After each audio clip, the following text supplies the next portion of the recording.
Right. This relationship of the Pythagorean theorem can also be used to help classify triangles.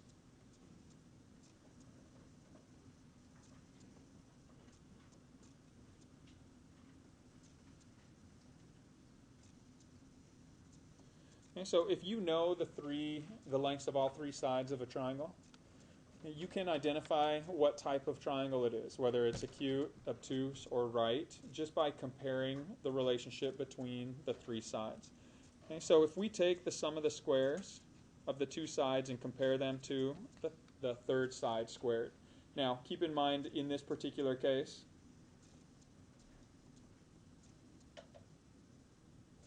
A and B are going to be the smaller sides. C is going to be the longest side. Now, I'm not going to refer to them as legs and hypotenuse because it might not be a right triangle. I mean, those terms are restricted for describing a right triangle. If this relationship does hold true, where the sum of the squares of the two smaller sides is equal to the square of the larger side, then this fulfills the Pythagorean theorem, so we know we're dealing with a right triangle. And there's two other potential cases here when you compare the relationship between the sum of the squares of the two smaller sides versus the square of the longest side. Okay. This longer side squared is either going to be smaller than or larger than the sum of the squares of those other two sides. Okay, let's take a look and see what happens in each of these cases. Okay, so if I use the pens that I'm holding up right here. Here are the two smaller sides of a triangle. And then let's say my hand is that longest side. In a right triangle, this is the relationship that's formed. They're equal to each other. Now, if we take this case where the sum of the square of this longest side is less than it would be in a right triangle. So that means that this length is smaller than it would be in a right triangle. What type of a triangle am I creating here? It's now an acute triangle, right? So if the longest side squared is less than the sum of the squares of the other two sides, you're dealing with an acute triangle. Visually, if you look at the same relationship, again, here's our right triangle as the reference. Okay, now if our longest side squared is bigger than it was in a right triangle, what type of a triangle are we creating there? Obtuse.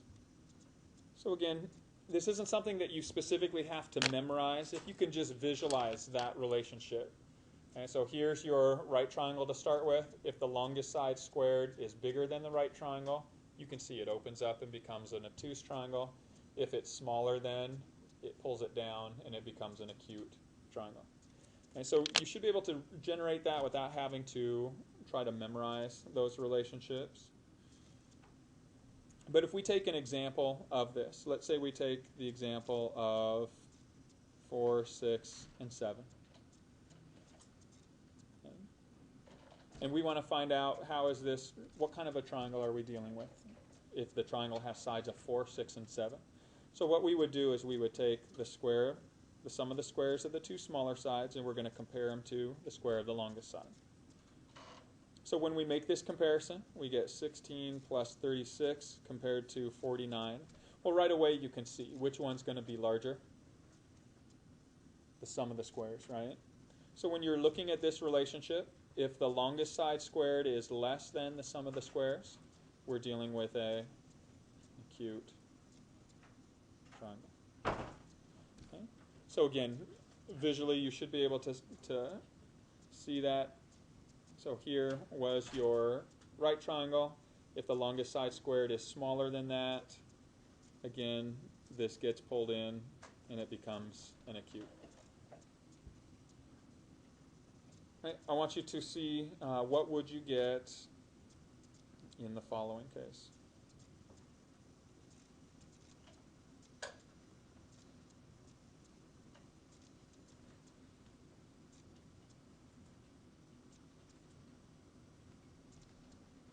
If you compare the sum of the squares of the two smaller sides versus the square of the longest side, 9 plus 25 compared to 49, which one's going to be larger? The longest side squared. And so now that longest side is larger than it would be in a right triangle, so it pushes it out into an obtuse triangle. Okay, now they won't always give you the lengths of these sides in order from smallest to largest, and you might have to move those around. So what if I gave you the following? I want you to see if you can classify a triangle with these three sides.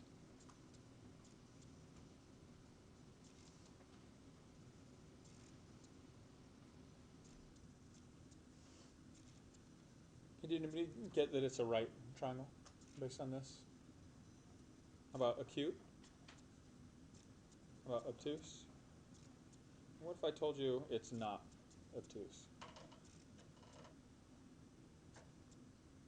Anybody explain why that would be the case?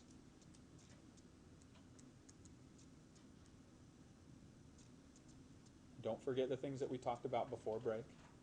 Patrick. Is it maybe because 7 and 4 don't add up to something greater than 12? Perfect. Does this even fulfill the triangle inequality relationship? No. Okay, so I told you before, and I'll continue to do this, but often when I introduce something new to you guys, sometimes you think that that overrules everything else that we've done. Again, keep in mind you should kind of go through that check of, does it pass the triangle inequality? Okay, if yes, now classify it. Okay, if this had passed the inequality, it would have been an obtuse triangle. I mean, mathematically, that's how it fits. But again, be careful on your final. Okay? You can probably count on seeing something like this, and if and one of the choices would be either none of the above or whatever might work, because none of the above will be a choice for all questions. Okay? So do be careful. Make sure it fits all the different conditions that you know have to apply. All right, are there any questions on this set of topics? Pythagorean theorem specifically, but then either the common triples or this classification system. All right.